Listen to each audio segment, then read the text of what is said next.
আজি আমি কথা পাতিম ভাৰতৰ স্বাধীনতা আন্দোলনৰ অন্যতম নেতা তথা সংগ্ৰামী ভাৰতবৰ্ষৰ পঞ্চমজন ৰাষ্ট্ৰপতি স্বৰ্গীয় ডক্টৰ ফখৰুদ্দিন আলি আহমেদৰ বিষয়ে, কিয়নো আজি হৈছে তেওঁৰ জন্মতিথি।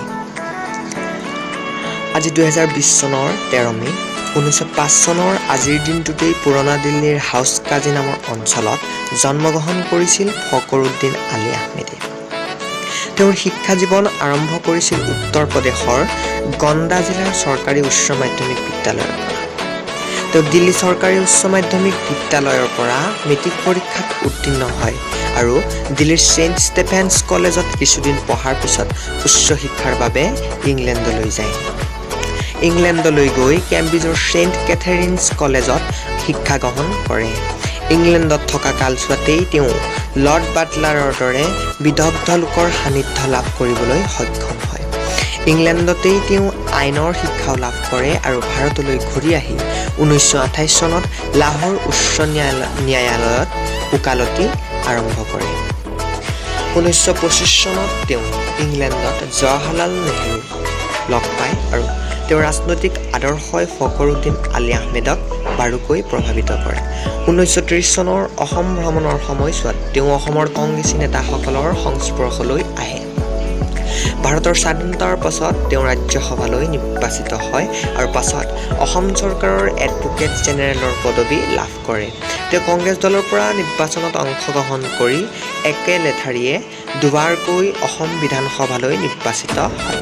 1984 চনৰ 20 আগষ্ট তাৰিখে তেওঁ ভাৰতৰ সৰ্বোচ্চ পদবী ৰাষ্ট্ৰপতি পদত অধিষ্ঠিত হয়। তেওঁ আছিল ভাৰতবৰ্ষৰ দ্বিতীয়জন মুছলমান ৰাষ্ট্ৰপতি।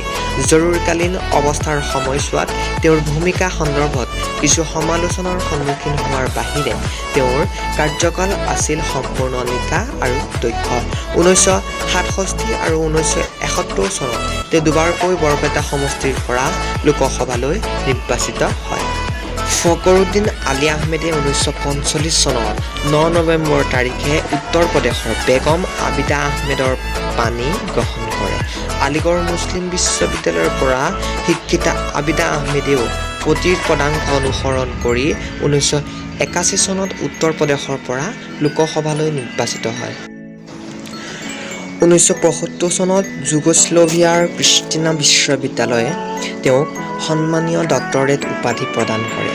ফখৰুদ্দিন আলি আহমেদ এগৰাকী বিচক্ষণ ৰাজনীতিবিদ হোৱাৰ উপৰিও একেধাৰে এজন দক্ষ টেনিছ তথা গল্ফ খেলুৱৈও আছিল। তেওঁ বহুবাৰ অসম ফুটবল সন্থা আৰু অসম ক্ৰিকেট সন্থাৰ সভাপতি আৰু অসম ক্ৰীড়া পৰিষদৰ উপ-সভাপতি নিৰ্বাচিত হৈছিল। 1967 চনৰ এপ্ৰিল মাহত তেওঁ সদৌ ভাৰত ক্ৰিকেট সন্থাৰ সভাপতি নিৰ্বাচিত হয়। তেওঁ 1961 চনৰ পৰা দিল্লী গল্ফ ক্লাব আৰু দিল্লী জিমখানা ক্লাবৰ সদস্য আছিল। বৰপেটাত স্থাপিত অসমৰ পঞ্চমখন চিকিৎসা মহাবিদ্যালয়ে ফখৰুদ্দিন আলি আহমেদৰ নামেৰেই ফখৰুদ্দিন আলি আহমেদ চিকিৎসা মহাবিদ্যালয় ৰখা হৈছিল।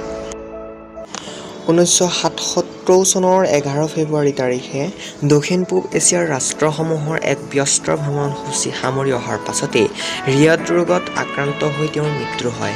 ৰাষ্ট্ৰপতি হিচাপে কাৰ্যনিৰ্বাহ কৰি থকা অৱস্থাতেই মৃত্যু হোৱা তেওঁ ভাৰতৰ দ্বিতীয়জন ৰাষ্ট্ৰপতি।